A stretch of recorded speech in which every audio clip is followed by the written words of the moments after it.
ቢሆን ዝናም ቢሆን ዶላርም ቢሆን መኪናም ቢሆን ሀብትም ቢሆን ያለውም ቢሆን የሚመጣውም ቢሆን ሁሉም ያልፋል፣ ሁሉም ያልፋል፣ ሁሉም ያልፋል።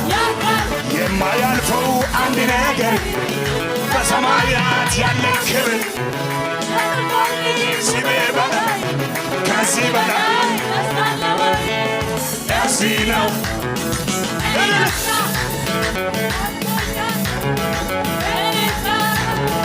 ለዚህ ነው ጩኸቴ ሰማይ ላይ ቦቴ።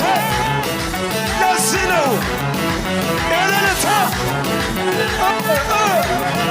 ለዚህ ነው ጩኸቴ በአብ ቀኝ በመቀመጥ